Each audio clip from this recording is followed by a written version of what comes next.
hiditra amin'ny fizarana faharoa ao anatin'ny lohahevitra fahatelo tsika. Lohahevitra fahatelo moa de hoe kolotsaina sy taniketsa fandraharahana.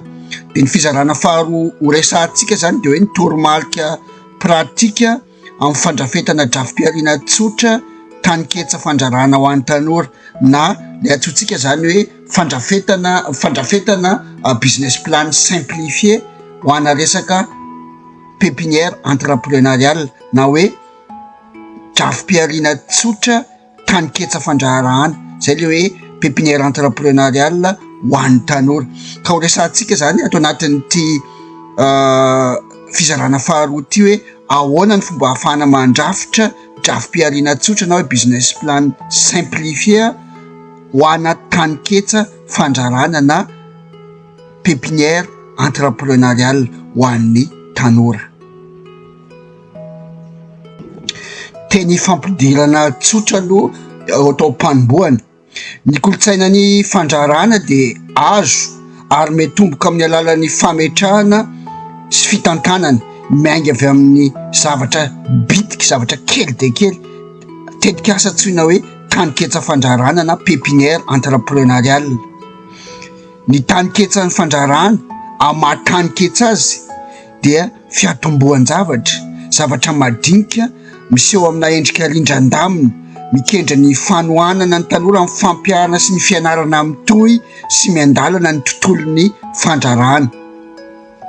Arak'izany ny tena tanjona voalohany kendrena amin'ny antsoina hoe taniketsa ny fandraharahana na atao le ataontsika hoe pépinière entrepreneuriale de tsy tonga de tombotsoa ara-toe-karena eo no eo akory hoe tsy hoe vao manomboka tonga de ana-karena, tsy izay, fa ny tena tanjona voalohany anatin'ny antsoina hoe taniketsa fandraharahana na pépinière entrepreneuriale de ny fahazahoana fahaiza-manao sy ataontsika hoe traikefa fototra mikasika seha-piariana, mifanitsy amin'ny vina zay nifalitan'ilay tanora mirotsaka ho mpandraharaha zay mitsinjo lavitra ny amaha-olana ray menjady eo anivon'ny fiarahamonina. Tsy pihana tsara zany fa hoe ny taniketsa fandraharahana de tsy tonga de fandraharahana goavambe fa karazana andrana, fandraharahana andrana expérimentation amina zavatra bitika fa mandeha mijery lavitra fa saingy miainga avy amin'ny tena bitika sy kely ho fianarana aloha zany. De izay zany ny tena ho resahantsika ato anatin'le antsoina hoe taniketsa fandraharahana na pépinière entrepreneuriale, fianara-draharaha zany, ohatrany hoe stage amina resaka entrepreneuriat tena atao faran'izay tso. Arak'izany de misy toromarika pratika miisa 7 no mila fantatry ny tanora, mila hainy tanora ao amin'ny fandrafetana drafim-pialiana tsotra. Zay moa nanaovantsika hoe drafim-pialiana tsotra tsika tsy hanao business plan goavambe na lay mahazatra be any amin'ny ataontsika hoe le entrepreneuriat efa mivelatra avo lenta, fa tsika zany ny fanambontsika de hoe hametraka business plan tsotra, drafim-pialiana tsotra mba hanampy an'ny tanora tsirairay avy mba hanana drafim-pialiana tsirairay ny tanora malagasy isam-batan'olona. De iny drafim-pialiana tsotra iny tandrifin'ny tanora ary mety amin'ny tanora malagasy rehetra iny zany no apetrakantsika hoe ahoana ny fomba ahafahana manatanteraka le drafim-pialiana tsotra miainga avy ao amin'ny fandrafetana taniketsa fandraharahana na le ataontsika hoe pépinière entrepreneuriale. Ny toromarika pratika voalohany de hoe fampifanitsina na hoe alignement ny tetikasa taniketsa fandraharahana amin'ny vinam-piainana nofaritan'ilay tanora mialoha. Ny fandraharahana de tokony hifanitsy amin'ny vinam-piainana zay efa nofaritan'ny tanora mialoha. Noho izany de tena ilaina ny fandrafetana vinam-piainana mialoha na farafaratsy ny miara-dalana amin'ny famolavolana taniketsa fandraharahana. Zay nahatonga antsika napetraka tsika lohahevitra faharoa ny antsoina hoe tanora sy ny vinam-piainana, zay tsika vao niresaka manokana momba ny amin'ny lohahevitra fahatelo, niresaka manokana momba ny amin'ny hoe kolotsaina sy taniketsa ny fandraharahana.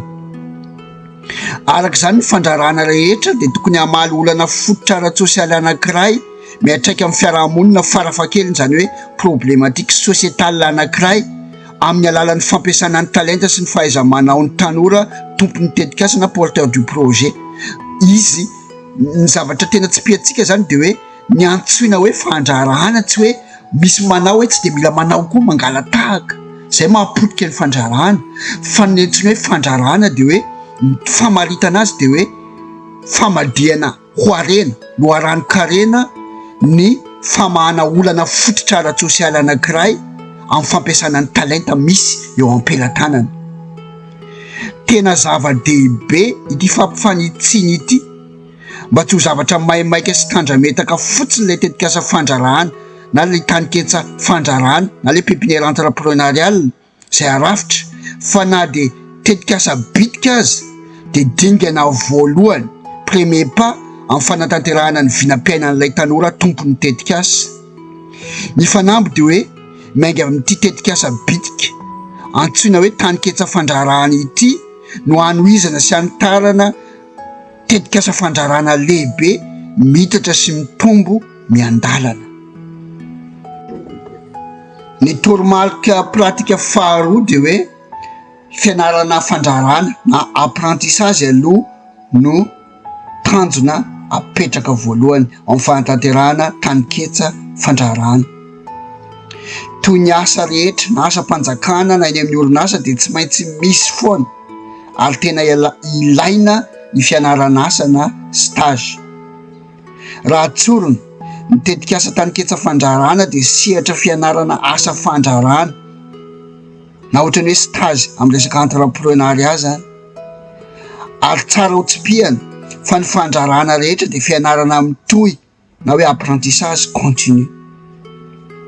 Noho izany ny tetikasa taniketsa fandrarahana na pépinière entrepreneuriale de natao indrindra mba hanampiana ny tanora hahazo fahalalana sy fahaiza-manao ilaina mikasika ny asam-piariana zay ny finidiny mahakasika lafin-javatra telo. Ny voalohany de fianarana ara-teknika na hoe apprentissage teknika ho fifehezana ny teknika famokarana na ny fandaminana ara-teknika manokana. Faharoa de ny fianarana ara-toe-karena na apprentissage économique ho entina mahalala ny tsena, ny tolotra sy ny tinady. Ary ny fahatelo de ny fianarana ara-bola na apprentissage financier ho entina mandanjalanja ny fandaniana ilaina amin'ny antsipiriany mainga avy amin'ny bitika indrindra ary ho entina mamaritra hatraty am-piandohana ny vidin'entana sy ny ho fanaraha-maso ny fahombiazana na lay rentabilité économique sy financière zany. Amin'ny alalan'ity fianarana ara-bola na apprentissage financier ity no ahafahana mandanjalanja tsara ny fampihenana ny risika ara-bola, miteraka faty antoka rehetra sy ny fametrahana lamina matipaika amin'ny fitatahana ny loharano-karena misy eo amin'ny fanitarana ny tetikasa atao aorianan'ny ity tetikasa andrana na ataontsika hoe taniketsa fandrarahana ity. Ny toromarika pratika fahatelo de ny fametrahana ny olombelona, ny olona zany hoe ny tenany lay tanora-pandraraha ho reny vola fototra ho amin'ny fandrarahana. Mila tena tsindriana tsara hatraty am-piandohana fa tsy miankina amin'ny famatsim-bola be na ny fananana loharano-karena goavana eny ivelany makadiry no antoka mampahomby ny fandrarahana, fa ny fahaizana mitrandraka sy mampiasa ny olombelona amin'ny mahareny vola fototra azy, zany hoe le capital humain de lay tenan'ilay tanora zany, izy no tena reny vola fototra ho amin'ny fandrarahana. Mila tsapany tanora zany fa izy no reny vola fototra, ny tenany reny vola fototra ho amin'ny fandrarahana na capital humain zany.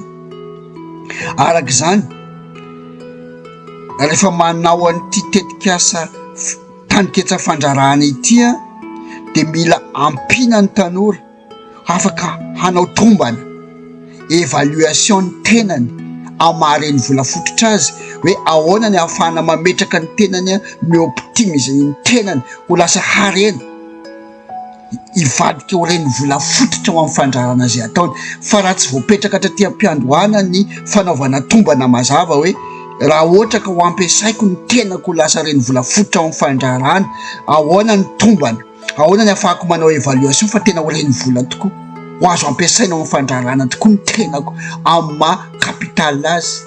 Zay zany tena zavatra lehibe fa tsy hoe tianao fandrarana fotsiny de mahita ny olona manao de manao, fa tsy maintsy misy tombana, tsy maintsy apetrakintsika de misy tombana.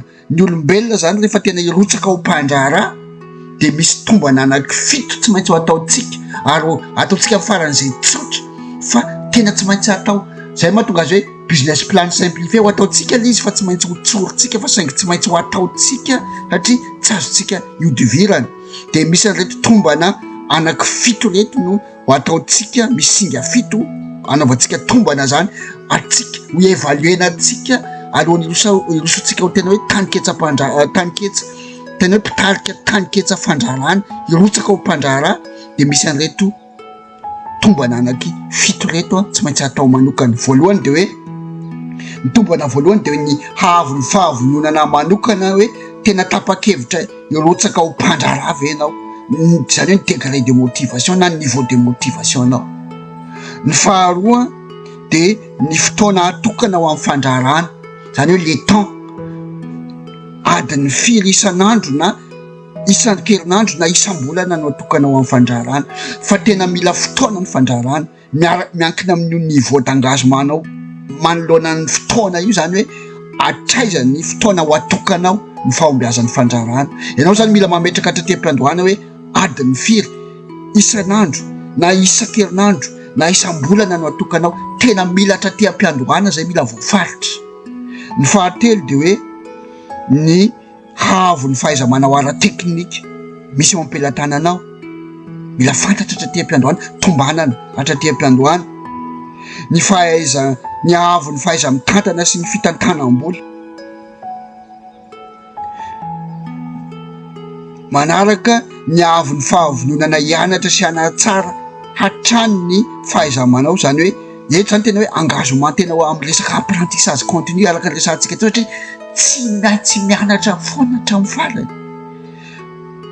Ny tena mpandrarana zany de tsy maintsy mandalo mianatra atraiza ny fahavononanao hianatra hatramin'ny farany.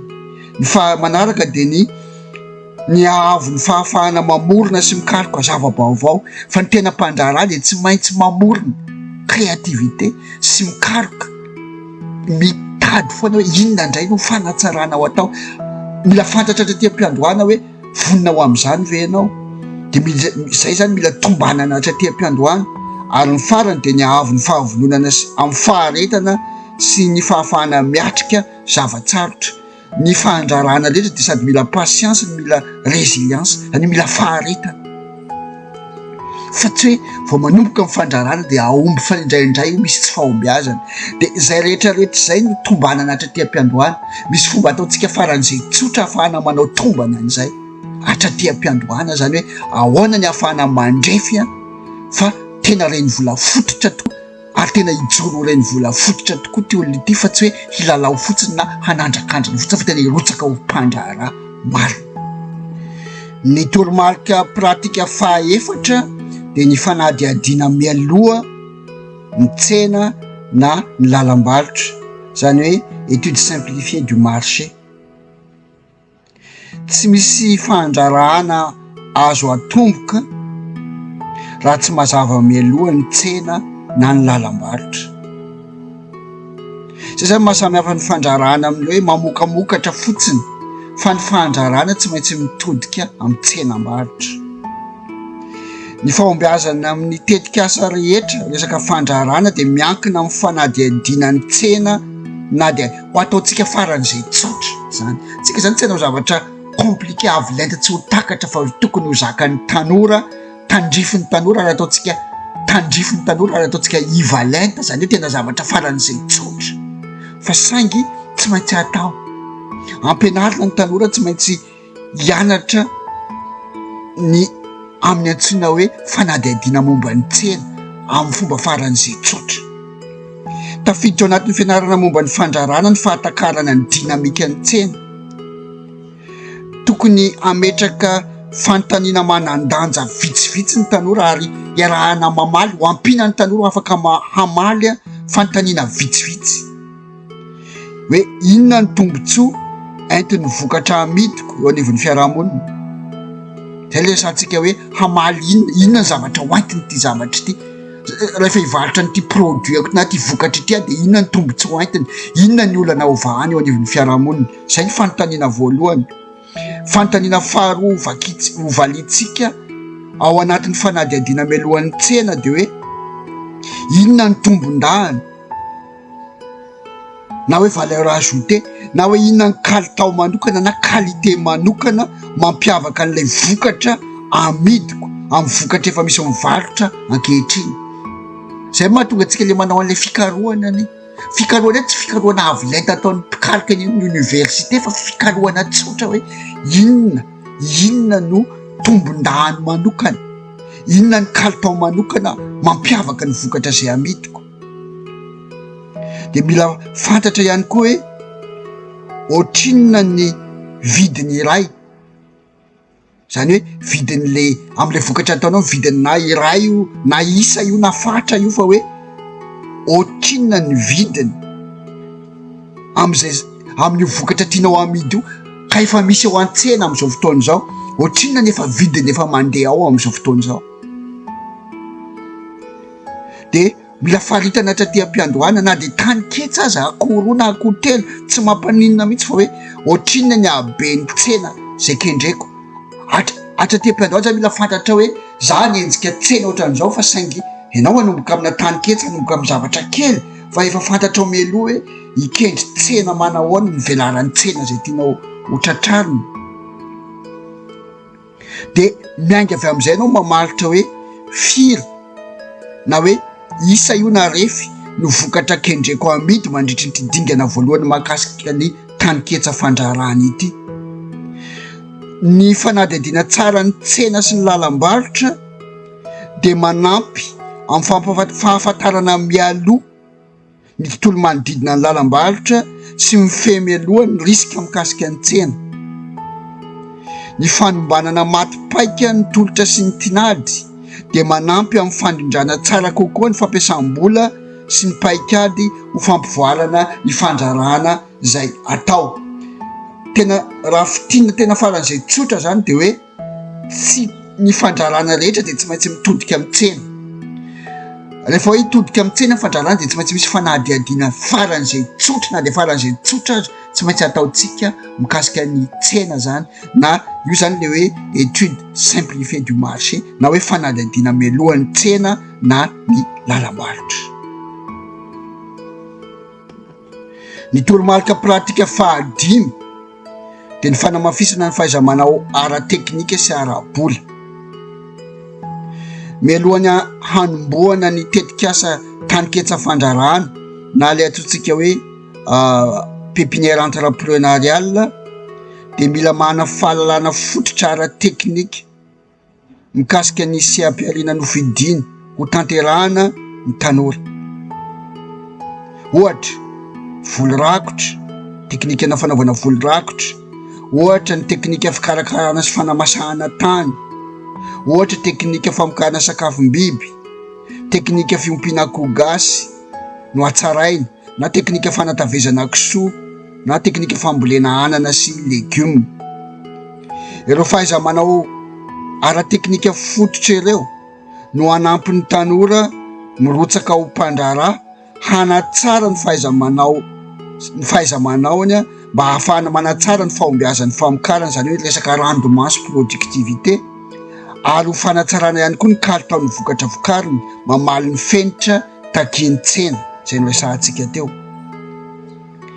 Etsy ankilany mialohan'ny hanombohan'ny tetikasa tany ketsa fandrarahana na pépinière entrepreneuriale de tena zava-dehibe indrindra raha mahazo fanabeazana ara-bola na éducation financière hoentiny mitantana ny asa fandrarana zay ataony ny tanora. Mila hainy tsara ny mitantana ny vola eo am-pelantanany na de bitika aza na de zavatra kely aza satria miainga avy amin'ity resaka tany ketsy ity ahafahany mamaritra ny fitantanana rehetra zay ho ataony ao afara. Ity zany na mahandra anazy de ato izy ny mianatra amin'ny antsipliany rehetrarehetra hoe ohatrinona ny vidin'ny katsaka, ohatrinona no ilaiko raha ohatra ka iompy kankana ohatrina no andaminako ny zavatra rehetrarehetra amin'ny resaka fahasalaman'ny biby. Mila fantatra traty am-piandohana ny fahaizany mandanjalanja ny maso-karena rehetrarehetra mba ahafahany mampitombo arak'izay tratra ihany koa ny tombom-barotra zay kendrena ho azo. Ny toromarika pratika fahaenina dia hoe manomboka miainga amin'izay kely eo am-pelatana sy ny loharano-karena misy. Tena zava-dehibe indrindra ho an'ny tanora hanomboka fandrarahana dia ny fahasaina miainga amin'izay bitika misy eo am-pelatanany. Tena fahadisoana lehibe no miandry toana avy any ivelany na famatsim-bola vao hanomboka. Misy tsika mametraka hoe ka za tena tsy misy, za tena aotra, tena zéro eo am-pelatanana. Tsy misy zany, tsy marina zany. Tsy misy olombelona tena aotra, tsy misy azo raisina hanombohany izany. Fa ny tena marina ny fahavononana hanomboka no aotra. Dia rehefa tsy vonona hanomboka, tsy misy initiative, zéro initiative dia lasa aotra. Lasa ilay enao indray ny lasa aotra. Fa ny tena marina tsy misy an'izany hoe tena tsy afaka manomboka izany. Tena zava-dehibe indrindra dia ny manomboka na dia ny miainga avy amin'izay bitika faran'izay bitika aza.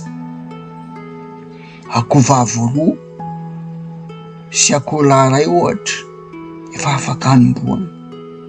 Na fambolena amin'ny tany 10 metatra toradroa ohatra efa ahafahana hanomboana. Satria ny zavatra tsy tokony ho adinontsika fa ny tetikasa taniketsa fandrarahana dia mikendry indrindra ny fanomboana sy ny fianarana fandrarahana. Ohatra ny laboratoara kely io izay ahafahanao mijery sy mitily ary manadiady ny fandrarahana mahakasika ny sehampialiana tianao miainga avy amin'ny bitika izay ho hitarinao sy ampitomboanao mian-dalana. Ny zavatra tokony ho tsarovantsika ary ho fantatsika tanora avy hatrany, misy fenitra ny famatsim-bola. Misy fenitra iraisam-pirenena eken'izao tontolo izao ny famatsim-bola. Ka tsy tokony hanonofo isika hoe isy olona tonga dia hamatsy vola be sy hanome tohana be na fanjakana io na banky io na izaniza hoe tonga dia hanampy antsika raha tsy manana zavatra efa natomboka isika na dia faran'izay bitika azy. Tsisy olona hamatsy olona tsy nanomboka izany. Tsy lojika izany amin'ny resaka fandrarahana sy ny famatsim-bola maneran-tany. Tsy tokony hanonofintsika zany ny amin'izay. Tsisy olona hizara vola hoe iny misy vola ho zaraina dia hoe tsy maintsy fanontaniana hapetrany fotsiny, hapetraka satria izay tsy maintsy misy foana fanadihadihana antsoina hoe risque amin'ny famatsim-bola. Dia raha vao olona tena zéro tsy nanomboka mihitsy dia tena risque izay antsoina hoe risque très élevé. Ambony dia ambony ny risque, tsy hanampy venao zany mihitsy izy. Izay mahatonga hoe na akoho 3 lahy ray sy vavy roa no natombontsika tsara tantana vao karakara dia afaka mitombo ampolony eo anatin'ny taona ray montsy zany. Raha vao manana tany kely tsika na 10 metatra toradroa manomboka amina zavatra faran'izay tsotra fa zavatra tena voakajy, voalanjalanja tsara ho amin'ilay andrana ataontsika, efa afaka manomboka isika. Dia raha vao manana akoho 20 na 30 fotsiny ianao afaka ray taona miainga avy amin'ny akoho vitsivitsy nanomboanao, miara-dalana amin'ny fananan'ilay akoho 20, tsy hoe akoho 20 tonga ho azy eo fa miara-dalana amin'ny fahafehezanao tsara ny teknika fiompiana azy, hoe ny sakafo, ny fiarovana amin'ny aretina sy ny lalam-barotra dia tady idio fa efa andalana manomboka eo dia efa andalana ho lasa mpandraraha maty-hanina ianao. Ary manomboka efa misy miaino ianao, misy miaino ianao raha mangataka fanampiana na tohana. Etsakilany dia mila mahay mampiasa sy mitrandraka ireo loharano-karena natoraly na materialy misy manodidina azy ny tanora mba ahafahana mampidina ny fandaniana amin'ny famokarana izay ataony. Ohatra, famokarana sy fahaizana mampiasa zezika biôlôjika miainga avy amin'ny natiora ihany no ampiasaina mba tsy iankinan-doha amin'ny fandaniam-bola be amina resaka zezika simika sy ny akora simika. Ohatra ny fiompiana kankana izay manampy be dia be amin'ny sakafom-biby, ohatra ny fiompiana lalitra na ny fiompiana olotra ilaina amin'ny sakafom-biby sy ny sisa sy ny sisa.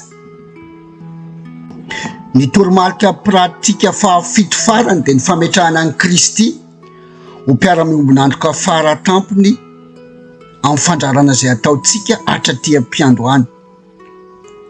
Ny fanabeazana fivoarako dia mikendry mandrakariva ny amolavola tanora kristianina taranaka vaovao ao amin'ny Kristy. Izay na tonga antsika tao anaty loha hevitra voalohany dia tena mifantoka tamin'ny hoe fiadanana anaty na ny fiadanan'i Kristy izay harena sarobidy indrindra, tsy misy mahasolo azy. Ny faharoa dia ny resahantsika hoe ny vinam-piainana, ny vina sy ny tanora izay mifantoka indrindra amin'ny finoana hoe hatry ny fonontsika tsy mbola noforonina tao an-kibo akory no efa voahoman'Andriamanitra, efa fantatr'Andriamanitra ary efa nametran'Andriamanitra vina sy teny fikasana ho antsika ety an-tany.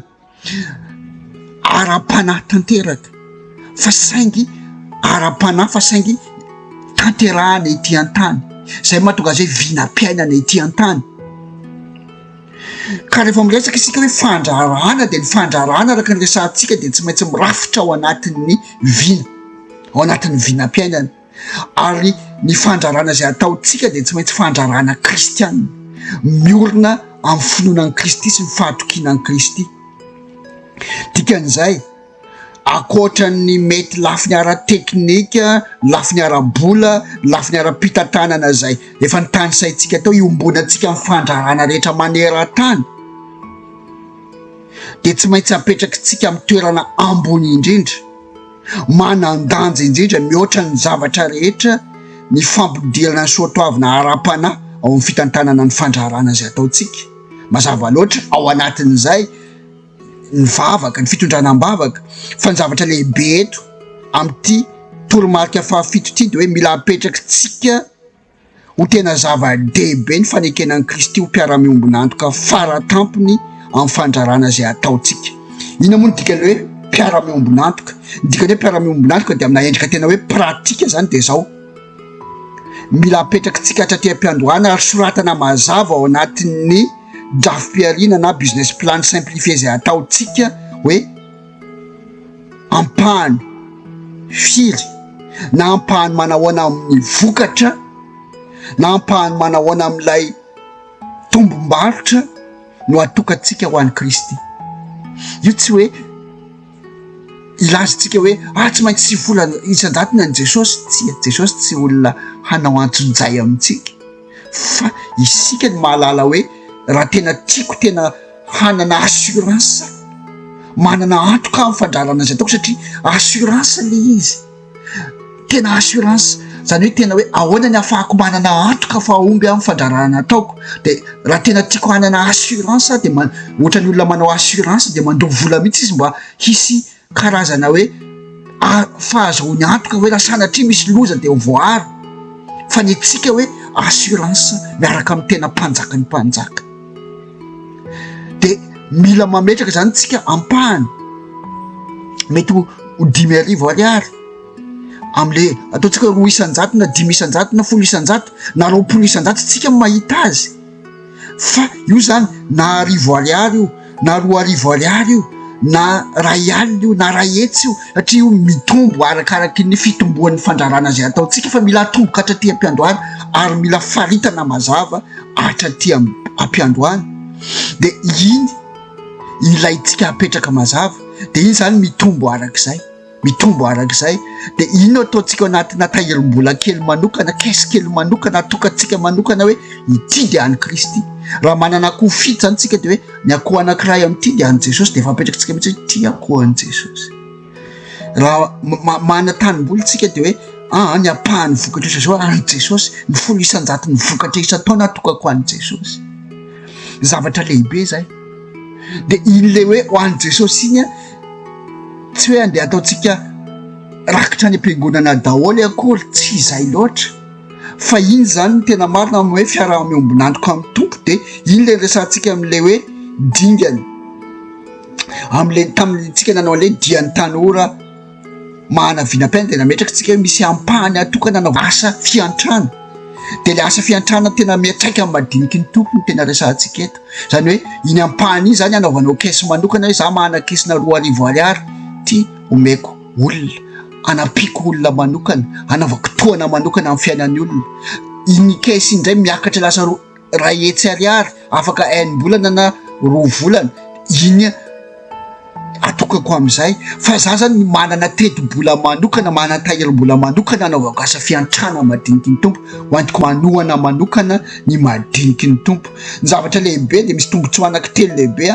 aterak'izay ny tombotsoa ray voalohany de ny fitahina avy amin'Andriamanitra azo antoka avy hatrany fahitahan'io asa fiariana zay ataontsika io Kristy fa Kristy rehefa napetrakantsika mpiara-miombonandroka de tsy ombona amina tetikasa maty antoka izy fa anao zay fomba hampandrosany io tetikasa io izy satria fantany fa natoky azy isika nanomelanja azy isika ary tia azy isika faharoa de ny fiatraikany ara-tsosialy lehibe satria rehefa zatra manao an'izay tsika de mifandrarana ataontsika de lasa fantsym-pitahina ho an'ny tanora hafa na ny madinika hafa ary ny fahatelo de ny fitokisan'ny mpanjifa sy ny mpiara-miombonandroka fa rehefa fantatry ny mpiara-miombonandroka hoe manao an'izay isika be de be ny olona halala tanana hanampy antsika hampiroborobo ny fandrarana zay ataontsika satria hitombo lanja eo masin'ny olona ny fandrarana zay ataontsika ary ny zavatra lehibe de tadidio tsara hoe zay ataontsika amin'ny madiniky ny tompo amin'ny asa fiantrana ataontsika vokatry ny tahirim-bola zay ataontsika isam-bolana na isaky ny fotoana zay ametrahantsika azy de ataontsika mivantana amin'ny Kristy ary io ny pirofo-pitiavana ataontsika amin'ny Kristy mivantana zay mampiara-miombonandroka faratampony azy ny fandrarana mankatoy ty fitsipika fototra fahafito ity no andeha ataontsika hoe andiany fandrarana shalom tena hoe fandrarahan'm-piadanana zay ho resantsika manokana amin'ny fizarana fahatelo de ho an'Andriamanitra irery ny voninahitra